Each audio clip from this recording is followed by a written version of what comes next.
बारिश की हल्की बूंदें, घने जंगलों में उठता कोहरा और दूर पहाड़ों से गूंजती आवाज हर हर महादेव। भारत में अनेक तीर्थ यात्राएं हैं, लेकिन कुछ तीर्थ यात्राएं ऐसी होती है जहां पहुंचने के लिए सिर्फ शरीर की ताकत नहीं बल्कि विश्वास की शक्ति भी चाहिए होती है। मध्य प्रदेश के नर्मदापुरम जिले के सतपुड़ा पर्वतों के बीच होने वाली नागद्वार यात्रा ऐसी ही एक यात्रा है। यह यात्रा सिर्फ एक धार्मिक परंपरा नहीं बल्कि सदियों से चली आ रही आस्था, लोक कथाओं और प्रकृति के अद्भुत संगम का अनुभव है। श्रावण मास और नागपंचमी के समय हजारों श्रद्धालु पचमढ़ी के जंगलों से होकर नागद्वारी गुफा तक पहुंचते हैं। इस पूरे मार्ग में पहाड़ हैं, झरने हैं, गुफाएं हैं, प्राकृतिक धर्रे हैं और ऐसे स्थान हैं जिन्हें स्थानीय लोग आज भी देवभूमि मानते हैं। आज हम इस यात्रा को उसी क्रम में करेंगे जिस क्रम में एक श्रद्धालु नागद्वार पहुंचता है। और दोस्तों, जैसा कि आप सभी जानते हैं, नागद्वार यात्रा चल रही है और नागद्वार यात्रा का 6वां दिन है। हजारों श्रद्धालु भगवान शिव, भोलेनाथ और नाग देवता के दर्शन कर चुके हैं। और दोस्तों, बारिश भी पचमढ़ी में बहुत अच्छी हो रही है भगवान की कृपा से। चलिए, धूपगढ़ की पहली सुबह के 4 बजे पचमढ़ी की ठंडी हवा में हल्की नमी है। सामने सतपुड़ा के पहाड़ बादलों में छिपे हुए हैं। यही है धूपगढ़, सतपुड़ा का सबसे ऊंचा शिखर। जैसे ही सूरज की पहली किरण बादलों के ऊपर उभरती है, पूरा आकाश सुनहरा हो जाता है। यात्री अपने माथे पर भस्म लगाते हैं, हाथ जोड़ते हैं और महादेव का स्मरण करके यात्रा शुरू करते हैं। धूपगढ़ से आगे कोई आसान रास्ता नहीं। अब सड़क पीछे छूट जाती है और शुरू होता है जंगल का संसार। पहले कुछ किलोमीटर तक रास्ता धीरे धीरे उतरता है, लेकिन जल्द ही सतपुड़ा का असली स्वरूप सामने आने लगता है। फिसलन भरे पत्थर, संकरे मोड़, गहरी घाटियां और हर तरफ फैला हुआ घना जंगल। यहाँ मोबाइल का नेटवर्क कमजोर पड़ जाता है, लेकिन आस्था का नेटवर्क मजबूत हो जाता है।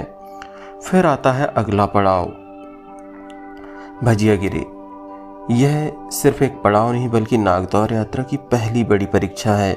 यहाँ चढ़ाई और उतराई दोनों कठिन है।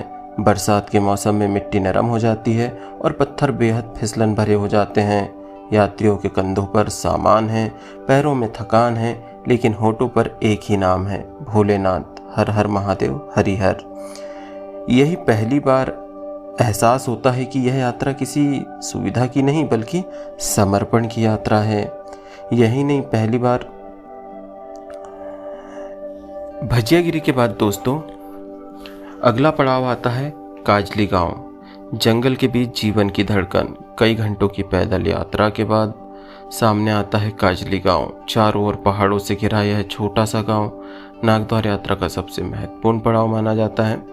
यहाँ स्थानीय ग्रामीण श्रद्धालुओं की सेवा करते हैं, भंडारे लगते हैं, चाय मिलती है और विश्राम मिलता है। और सबसे बड़ी बात, अपनापन मिलता है।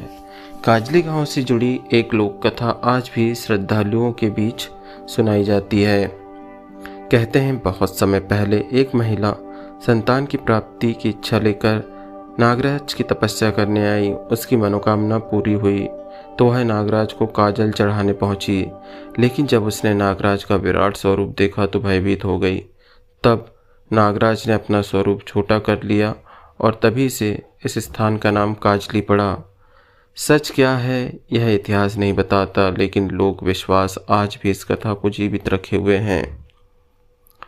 काजली गांव में रात भर विश्राम करने के बाद अगली सुबह हम निकल रहे हैं पद्मशेष द्वार। काजली गांव से आगे बढ़ते ही जंगल और घना होने लगता है। अब रास्ता 2 विशाल चट्टानों के बीच से होकर गुजरता है।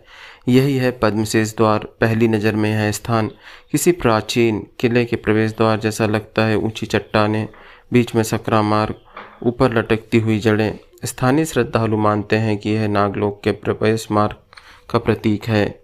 जब हवा इन चट्टानों के बीच से गुजरती है तो एक अनोखी ध्वनि सुनाई देती है। कई यात्रियों को लगता है जैसे कोई अदृश्य शक्ति इस मार्ग की रक्षा कर रही हो।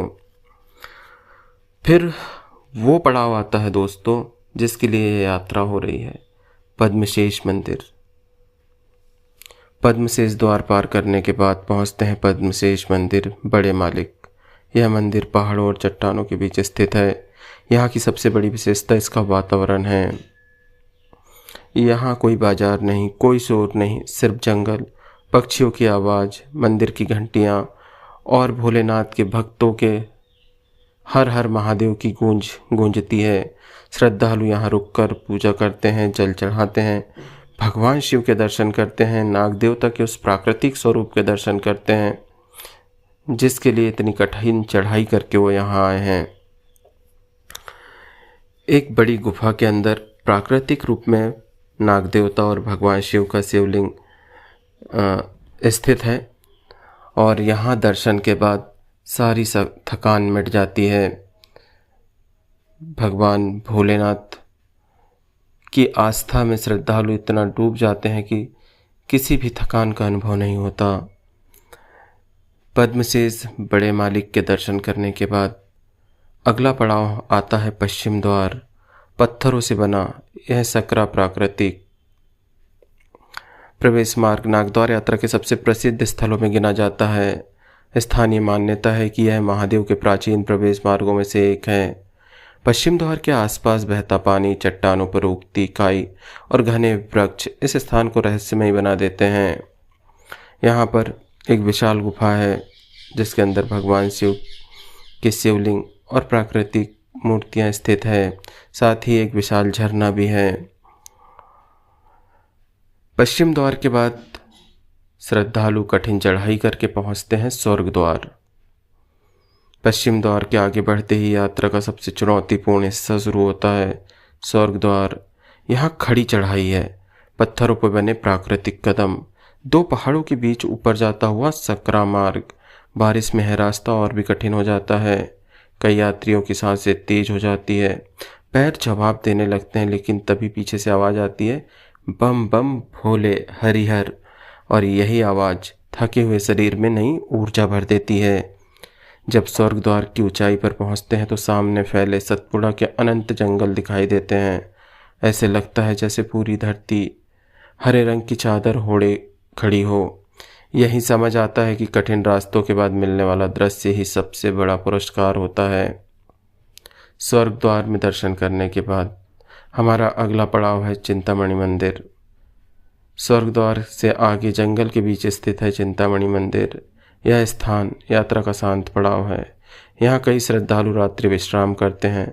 रात के समय जंगल का सन्नाटा, दूर झरनों की आवाज़, बारिश की बूंदें, मंदिर की घंटियाँ मिलकर एक ऐसा वातावरण बनाती है जिसे शब्दों में बांधना कठिन है। कहा जाता है कि जो व्यक्ति अपनी चिंता लेकर यहाँ आता है वह लौटते समय पहले से हल्का महसूस करता है और चिंताओं से मुक्त हो जाता है।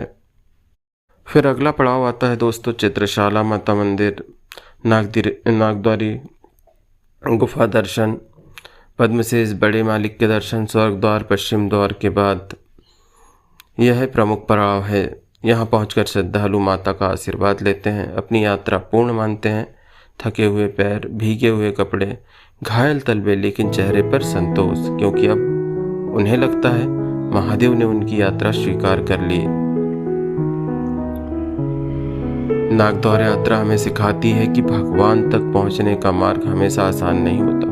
धूपगढ़ की ऊंचाई, भजियागिरी की कठिनाई, काजली की लोक कथा, पद्मशेष का रहस्य, पश्चिम द्वार की गंभीरता और चिंतामणि की शांति और नागद्वारी गुफा का दिव्य अनुभव, ये सब मिलकर नागद्वार यात्रा को एक तीर्थ नहीं बल्कि जीवन की एक गहरी साधना बना देते हैं। अगर आप कभी इस यात्रा पर जाएं तो सिर्फ दर्शन के लिए मत जाइए, थोड़ा समय अपने लिए भी ले जाइए। हो सकता है कि सतपुड़ा के उन घने जंगलों में आपको महादेव के साथ साथ अपने जीवन का उत्तर भी मिल जाए, क्योंकि नागद्वार वही पहुंचता है जिसे महादेव बुलाते हैं। हर हर महादेव।